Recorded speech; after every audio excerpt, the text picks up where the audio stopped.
everybody. I'm here to tell you about the Smudge tool. So, for this tutorial I'm going to be using Photoshop CS4, my standard. You can use any version of Photoshop, doesn't really matter with this. So, in Photoshop I've created a background layer, which is just a standard gradient, so you can see exactly how the Smudge tool works. So, I got a layer here with a setup, just a bunch of different things.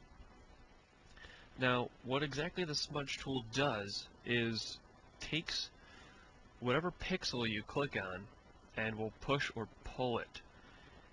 Now, depending on your strength, 50%, 75% I think is default for when you first use it.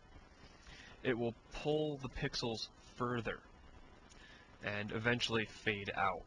So it works exactly like if you were to take a normal dab of paint in real life, stick your finger in it, and then try and smear it across the surface.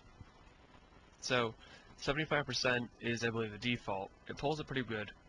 Now, it's not interacting with my background layer, so this is literally just the paint on this one layer. So when I push from the pixel to transparency, it just fades out.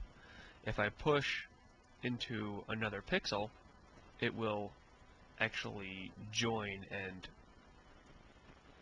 blend together.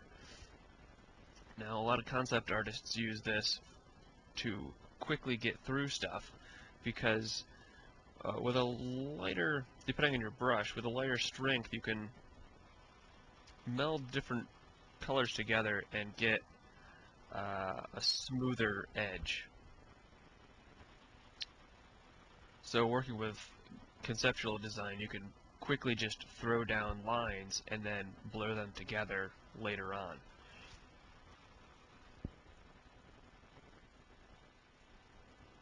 As you can see here.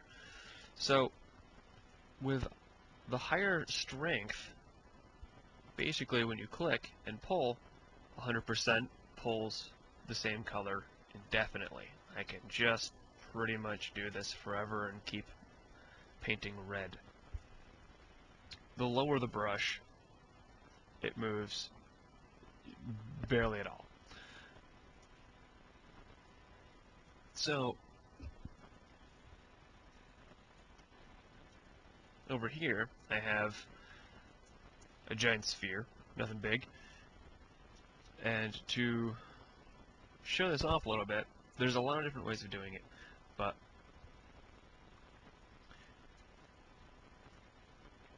basically you can go in and assist in creating textures or fine-tuning something. Right here I'm just going to quickly make this sphere look a little bit more three-dimensional.